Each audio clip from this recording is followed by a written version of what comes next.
Bukan berarti kemudian ketika nanti kita mempelajari syirik kita berubah menjadi orang yang ketus. Kalau kemudian bicara kasar, enggak lah, orang yang akidahnya benar, terpancar dan tercermin, omongannya pun menjadi baik. Tapi yang jelas kita harus paham tentang tauhid. Dan inilah pelajaran yang tidak pernah tuntas untuk dibahas. Coba antum lihat, coba saya tanya ya, antum tidak usah jawab langsung, antum renungkan sendiri. Di tempat mana, di masjid mana yang kemudian dibahas tentang tauhid dari halaman pertama sampai halaman terakhir dan orang setia mengikuti itu? Susah kita dapetin. Biasanya yang paling laris itu apa? Tematik. Kajian yang sifatnya fikih. Bukan fikih itu tidak penting, tematik itu tidak penting. Penting ikhwan untuk menarik hati kita supaya cinta kepada sunnah. Penting. Tapi setelah kita paham itu tidak ada pelajaran yang paling penting kecuali tauhid dan akidah kita. Kenapa? Kalau sampai berantakan akidah kita, berantakan pula ibadah yang kita lakukan. Ya? Makanya Masya Allah inilah yang menjadikan kita memahami proses kita untuk menghindari penyesalan dalam kehidupan kelak di akhirat itu. Yang pertama adalah bagaimana menghindari kesyirikan itu. Dan kita tidak mungkin menghindari kesyirikan kemudian sampai kita paham, ngerti. Dan orang yang paham tentang akidah itu belum menjamin, orang yang belajar tentang akidah belum tentu menjamin bahwasanya dia belajar, belum tentu dia menjamin bahwasanya aplikasinya itu benar. Kadang-kadang belajar akidahnya benar, aplikasinya gagal. Kenapa? Aplikasi yang paling berat dalam mengamalkan ilmu itu akidah. Makanya ada sebuah kisah nyata ini terjadi. Ada seorang syekh mengajarkan akidah tauhid kepada murid-muridnya. Kemudian berkutat kepada masalah syirik, nggak nambah-nambah. Murid-muridnya kemudian pada protes kepada syekhnya. Pada protes sama syekh, kita udah di halaman ini, tidak nambah-nambah. Kapan kita nambah halaman? Karena kami itu belajar bukan hanya di halaman ini aja, mesti banyak halaman yang belum kita pelajari. Padahal tidaklah syekh itu berkutat pada halaman itu karena syekh itu melihat bahwasanya halaman itu halaman yang paling berat untuk diaplikasikan dalam hidup. Apa itu? Menerangkan tentang syirik dan berlepas dari kesyirikan sebagaimana Nabi Ibrahim. Antum tahu kan akhi, Nabi Ibrahim itu ujiannya berat banget. Antum baca nanti di dalam tafsir Imam Ibnu Katsir dalam surat Ibrahim. Nabi Ibrahim itu ketika beliau memerangi kesyirikan yang dilakukan oleh para pembesar-pembesar kerajaan yang hidup di dalamnya Nabi Ibrahim itu ketika dibakar, antum harus pahamnya, kayu yang ditumpuk untuk membakar Nabi Ibrahim itu tinggi setinggi rumah. Dan kemudian Nabi Ibrahim dilempar dari bawah. Itu Nabi Ibrahim. Para ahlu sirah itu menyampaikan bahwasanya api yang melalap Nabi Ibrahim itu saking gedenya api itu, kalau ada burung yang lewatin asap tersebut mati langsung, terbakar jadi hangus. Itu api yang membakar Nabi Ibrahim.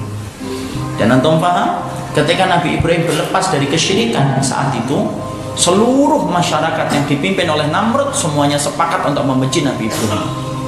Sampai Imam Ibnu Katsir menyebutkan tentang satu riwayat tentang nenek tua yang hidupnya di pinggir hutan, buta.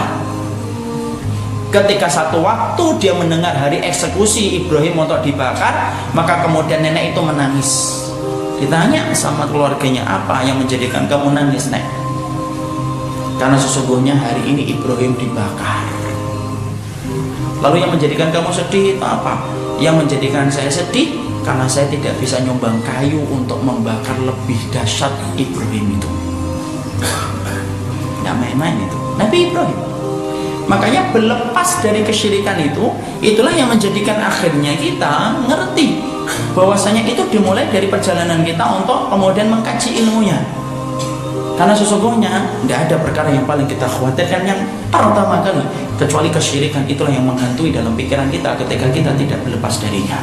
Nasihat anak dan nasihat kepada antum, pahami sesungguhnya orang yang ngerti tentang tauhid belum tentu dia bisa mengaplikasikan tentang tauhid itu dengan benar. Kita kembali ke syekhnya tadi.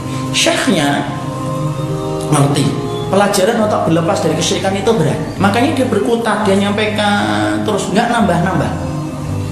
Maka kemudian akhirnya syekh itu kemudian ditanya sama murid-muridnya, bosan murid-muridnya ngulang kata-kata yang sama. Syekh, kapan kita nambah? Syekhnya kemudian berkata, ya sudah, aku uji dulu ya. Nanti kalau sudah diuji, kalau kalian lulus, baru kemudian naik ke bab berikutnya dalam masalah tauhid. Wah, murid-muridnya senang ngafalin apa yang harus dihafalin. Syekhnya akhi tiba-tiba datang di esok harinya, kemudian tergopoh-gopoh syekhnya. Syekh itu guru besar, syekh itu mengalahkan dokter akhi kalau dalam literatur pendidikan di Timur Tengah. Kemudian tergopoh-gopoh syekhnya. Ketika tergopoh-gopoh, kemudian syekhnya bilang kepada murid-muridnya, ada orang masuk ke sebuah rumah, ada orang masuk ke sebuah rumah berduaan, laki-laki dan perempuan, dan saya tahu mereka belum nikah. Langsung murid-muridnya kemudian menyisingkan baju, kemudian bawa pentung, kemudian ngomong ke syekhnya, ayo kita datangi itu syekh, kita gerbek supaya mereka tidak melakukan tindakan zina. Syekhnya kemudian mantuk-mantuk, dia diam, sudah kifu, cukup, sekarang duduk. Hari berikutnya syekhnya datang, tergopoh-gopoh persis sebagaimana yang kemarin. Kemudian syekhnya itu ngomong, tadi itu saya melihat ada orang melakukan kesyirikan kepada salah satu pohon yang dikeramatkan, dan kemudian mereka meyakini bahwasanya itu bisa mendatangkan manfaat dan mudarat sebagaimana Allah.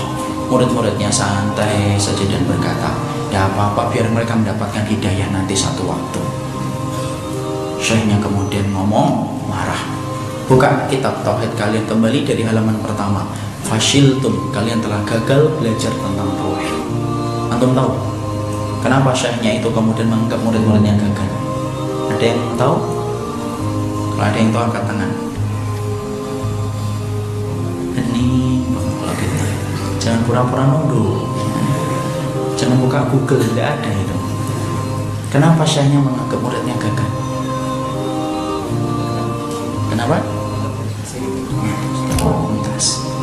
Dia syekhnya itu menganggap bahwasanya murid-muridnya gagal karena sesungguhnya muridnya menganggap kecil masalah kesyirikan, kemudian membesarkan masalah zina. Walaupun zina pun dosa besar akhir. Zina itu dosa besar, dosa besar banget. Tapi sebesar-besarnya zina tidak akan mampu mengalahkan syirik. Jadi kalau ada orang yang kemudian sampai dia menganggap benda mempunyai kekuatan sebagaimana Allah memiliki kekuatan, itu jatuh dalam syirik apabila telah sampai kepadanya ilmu, ya. Dan itu jauh lebih berat di sisi Allah daripada orang yang berbuat zina. Bukan berarti zina lebih ringan kemudian kita lakukan, enggak, zina tetap berat. Tapi di situ kemudian syekhnya menganggap apa? Syekhnya menganggap fashiltum, kalian gagal karena kalian tidak ngerti bagaimana syirik yang dilakukan kasus yang kedua lebih berat daripada kasus yang pertama. Disitulah kita paham, itulah beratnya akidah, ikhwan. Itulah beratnya kemudian tentang tauhid. Tapi kalau kita paham, masya Allah, itulah yang akan menjamin kebahagiaan kita dalam kehidupan di kampung akhirat ketika kita beriman tanpa mencampurkan iman kita dengan syirik. Dan tidak ada orang yang paling menyesal dalam kehidupan di akhirat kecuali penyesalan itu ketika mereka baru sadar, loh, amalnya itu banyak terselipih dengan kesyirikan, dan akhirnya Allah menolak dan Allah tidak butuh dan tidak memiliki hajat untuk menerima setiap amal yang tercampur dengan syirik.